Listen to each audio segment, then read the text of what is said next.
Bueno, el día de hoy nos convoca una charla sensacional, porque vamos a tener dos en uno.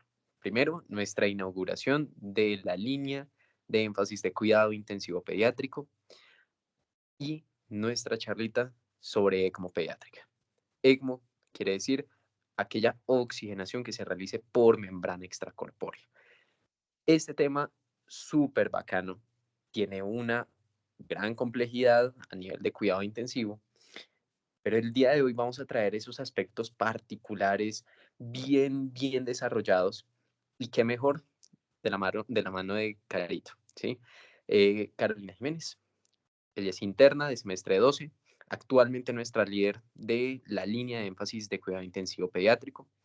Y bueno, el día de hoy nos convoca a esta charla para poder hablar sobre cada uno de esos aspectos que van hacia el niño que está en un estado crítico en el patrón ventilatorio y necesite este tipo de terapias. Bien, por eso quisimos traer esta charlita para el día de hoy y que todos ustedes puedan aprender un poco más de este tema, que en algún momento habrán escuchado, sobre todo con el advenimiento de la pandemia y de más tecnologías nuevas para el tema ventilatorio y la oxigenoterapia, y complementa lo que ya hemos eh, viendo a lo largo de este módulo en todo este desarrollo de niños en aspecto urgente, crítico y que necesita sí o sí este tipo de manejos. Bien, entonces, muy bien.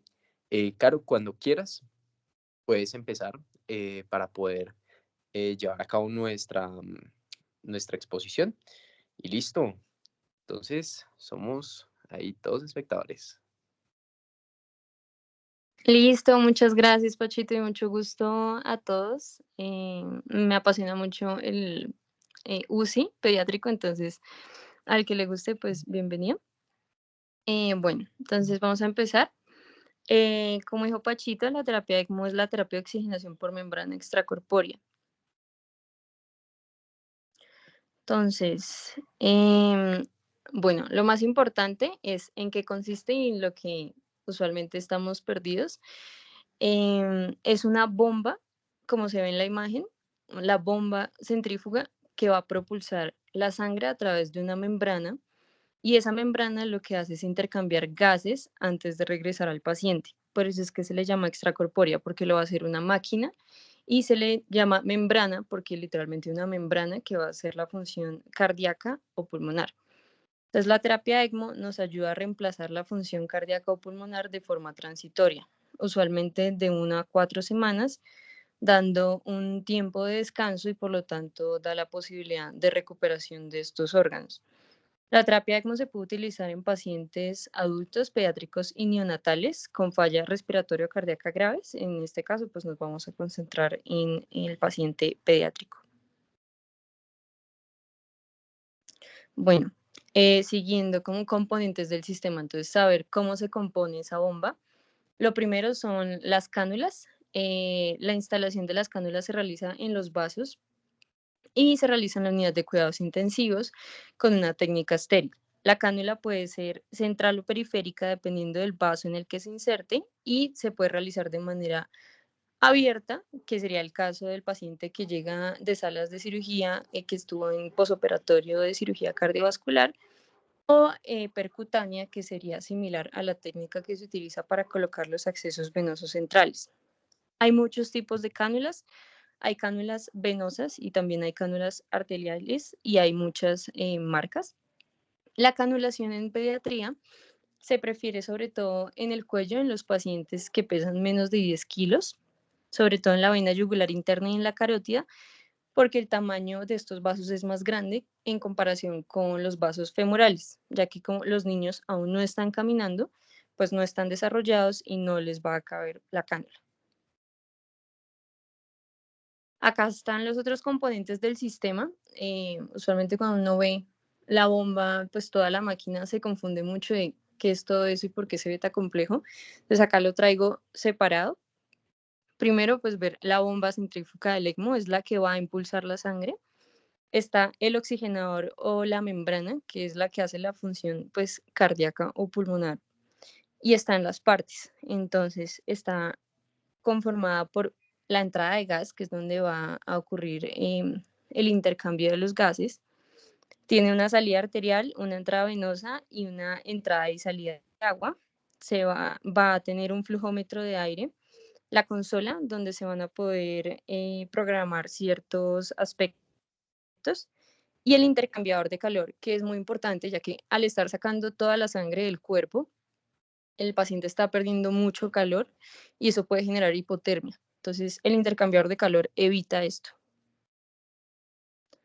Y acá ya se ve como la imagen grande de cómo se puede ver. Entonces se ve las cánulas que pasan hacia la membrana, que es esa parte como romboide que se ve.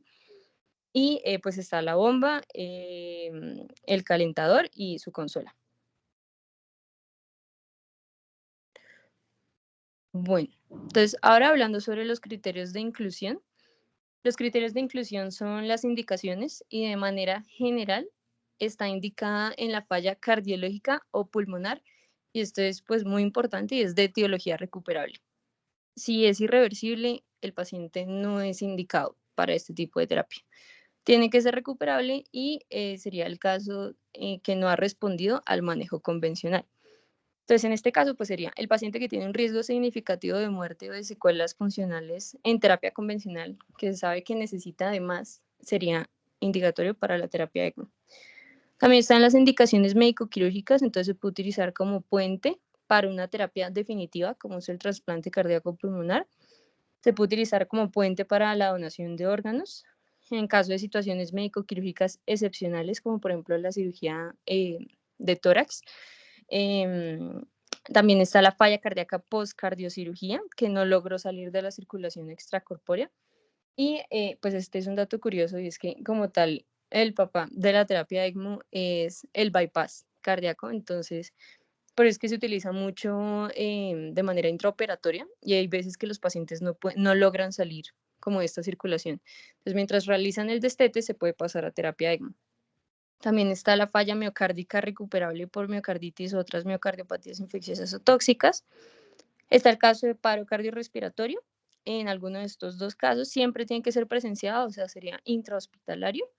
Y está el paro que es refractario y que fue bien asistido y es de causa reversible. Y está el paro que ya se recuperó, pero que en el momento está inestable y es de causa irreversible. También está el síndrome de dificultad respiratoria agudo con alguno de los siguientes. Entonces, que tenga menos de 15 días de ventilación mecánica invasiva, si tiene hipercapnia mantenida por 6 horas con un pH menor a 7.1 y si tiene un índice de oxigenación mayor a 35 por 12 horas.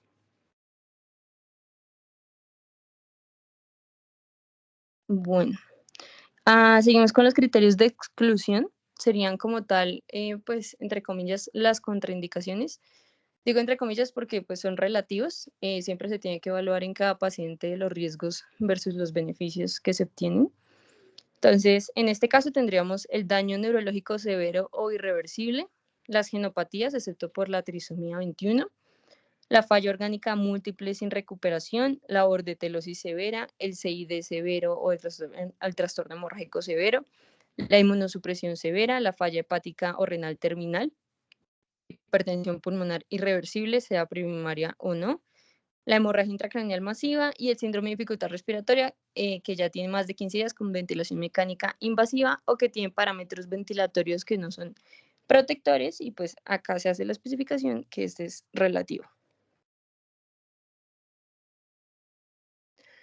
Listo, entonces hay modos de ECMO. Entonces hay dos principales. Está el ECMO venovenoso, que es el que le llamamos BB, y el ECMO venoarterial, que es el BA.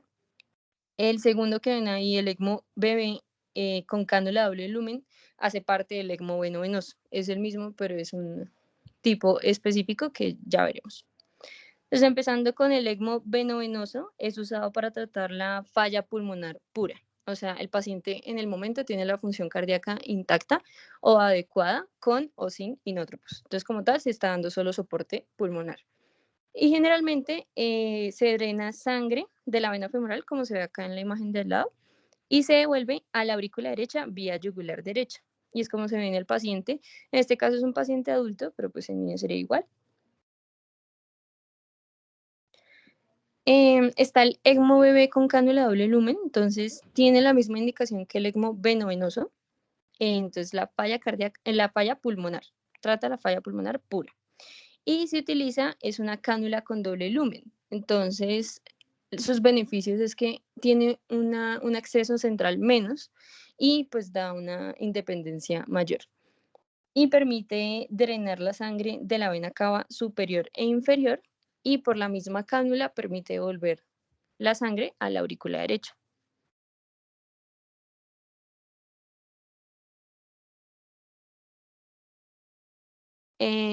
Bueno, en cuanto al ECMO venoarterial, el ECMO venoarterial permite el soporte en la falla cardíaca severa, pero se tiene que tener en cuenta que proporciona el soporte tanto pulmonar como cardíaco.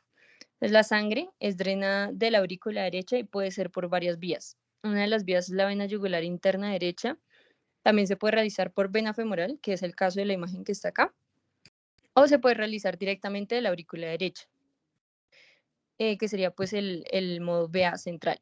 Y es retornada a través de una cánula, puede ser carótida, femoral o aórtica derecha. En este caso, el ECMO VA es femorofemoral.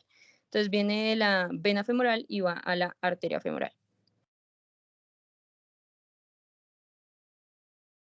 Bueno, entonces, en cuanto al manejo del ECMO, hay varios aspectos a tener en cuenta, pero realmente son tan amplios que traje el más importante y es la anticoagulación. Entonces, cuando el paciente inicia la terapia ECMO, cuando entra en contacto la sangre con la máquina, genera una alteración en la hemostasia y eso puede llevar a las complicaciones como lo son las hemorragias y los fenómenos tromboembólicos. Entonces, toca tener en cuenta que el ACV es muy frecuente en los pacientes con ECMO. Por eso tenemos que iniciar una infusión de heparina. Entonces, ¿cómo es que se inicia? La iniciamos a una dosis de 10 a 20 unidades por kilo hora y le medimos el ACT, que es el tiempo de coagulación activado. Y esta es una prueba que cuando está por debajo de menos de 250, vamos a empezar a regular la dosis de heparina según el monitoreo que tengamos disponible. Entonces, en este caso podemos seguir utilizando el ACT, que sería ya cada 4 a 8 horas. Se puede utilizar antifactor 10 activado, el TTPA, que es el tiempo parcial de tromboplastina activada, y se puede realizar estudios viscoelásticos, aunque pues no son muy comunes.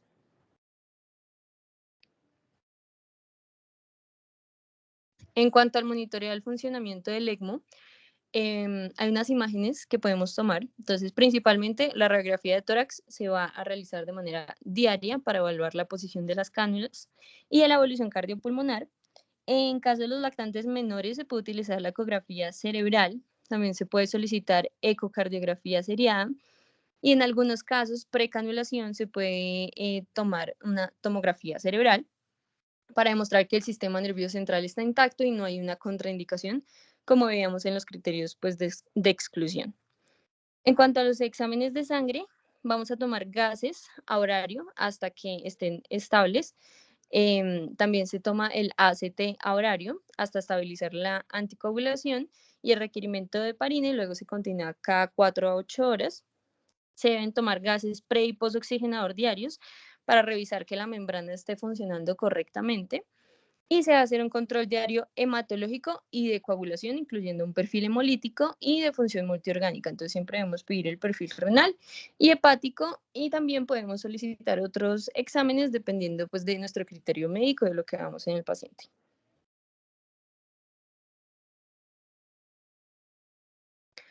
Bueno, en cuanto al monitoreo, pues hay unas presiones. Entonces, hablamos de tres presiones. La primera presión se le llama inlet y es la presión que genera la bomba para sacar la sangre del cuerpo. Esta presión es negativa y en pacientes pediátricos es de 0 a menos 40 miligramos de mercurio. Depende de la precarga del paciente, de la resistencia al flujo de entrada y a los cambios de las presiones intratorácicas. Entonces, cualquier cambio en este nivel puede generar alteraciones a nivel de la terapia ECMO y por eso es importante monitorizarlo. Está la presión 2, que es la presión que está después de la bomba, pero antes del oxigenador, y esta presión es positiva. Y también está la presión 3, que es positiva y se le llama presión outlet. Entonces, es la presión de salida y en pacientes pediátricos es de 150 hasta más de 300, pero nunca mayor de 400 milímetros de mercurio. Depende de la entrada de la sangre al paciente, por lo tanto, de las resistencias vasculares que tenga y de la poscarga. Y esto pues ya sería cerrando, realmente traje las partes más importantes de ECMO. Quedaría revisar principalmente la programación, que ya necesita pues de unas bases muy avanzadas de fisiología, entonces preferí dejarlo para otra ocasión, dejarlo solo para programación de ECMO. Entonces, terminando sería el destete. El destete lo realizamos cuando revisamos que el paciente tiene una mejoría radiológica y funcional del órgano en recuperación, y lo vamos a iniciar disminuyendo el flujo. Entonces, al inicio, el flujo es muy alto porque queremos que el corazón y el pulmón descansen. Entonces, la terapia ECMO está llevándose pues todo el flujo que tiene el paciente. Al estar disminuyendo el flujo, permitimos que el corazón y el pulmón empiecen a trabajar de manera paulatina, y así se inicia pues la transición a flujo mínimo. La velocidad y el tiempo que se realiza el destete depende pues de la respuesta clínica del paciente, y una vez ya logramos el destete, sigue, pues el paso a seguir es remover las cánulas y se evalúa la necesidad de reconstrucción de los vasos. Usualmente después de 5 días, los vasos ya no se pueden reconstruir, entonces en ese caso, pues se ligan. Y pues eso sería todo. Muchas gracias, y si tienen cualquier pregunta, pues me avisan. Bueno, muy bien. No, en realidad, pues como pueden ver, ECMO es un tema que necesita saberse sus bases, ¿sí? La programación de ECMO es un contexto súper especializado. Incluso los intensivistas pediatras de algunos hospitales, ayer curiosamente estábamos hablando de eso con Mateo, tienen que hacer cursos sobre ECMO. Y es por eso que es súper importante que este tema, aquellos que les interese el tema respiratorio, el tema del cuidado intensivo, se familiaricen con este tipo de conceptos. Así es como funciona. Sus indicaciones realmente son un manejo de muy avanzado carácter, y hay determinados hospitales que hacen ese tipo de terapias. Bueno, muy bien. Caro, en realidad, sencillo a lo que es, me gustó muchísimo, eh, e incluso logré resolver ahí mis dudas con eso, porque la verdad de ECMO, pues no conozco mucho, pero para eso mismo queremos invitarlos a que podamos ser parte de esta línea de énfasis, y a quien le interese, ya sabe, puede entrar aquí a nuestro grupito de interés para, para ingresar directamente a las charlas, a las que ustedes quieran, a cualquier línea, no es necesario inscribirse a alguna en preciso, pero bueno, muy bien. No sé si existe alguna pregunta de la charla. Creo que voy a revisar aquí las manitas levantadas. Bueno, no hay manitos levantadas, pero bueno, listo. Entonces, siendo así, muchísimas gracias, Carito. En verdad, Pacho, muchas gracias. Ah, bueno, aquí eh, hay una pregunta.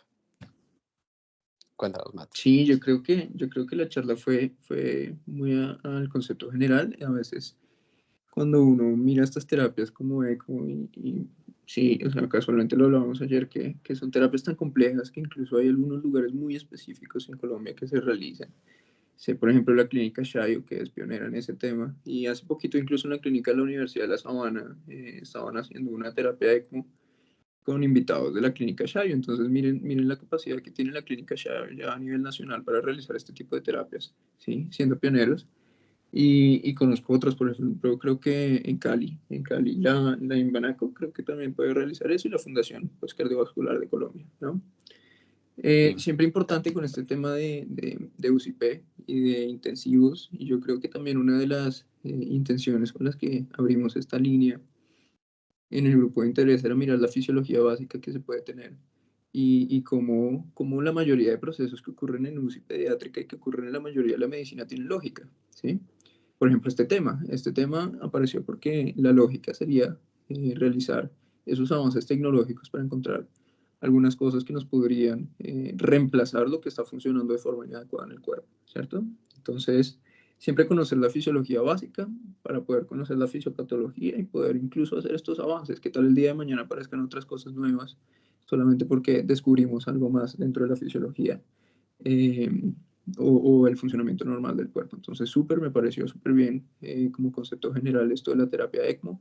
Estoy totalmente de acuerdo, hay muchísimas charlas más a futuro que podríamos incluso entrar a profundidad a los que más les interese este tema de cuidados intensivos. Felicitaciones a Caro, realmente es un tema que es muy retador y yo creo que diste la talla. Entonces, felicitaciones y súper.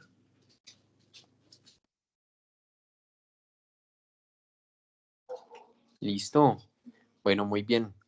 Entonces, ya con ello, damos entonces final la charlita y nos continuaremos viendo en en nuestros próximos eventos de cada una de las líneas y en nuestro cronograma central del grupo de interés, ¿vale?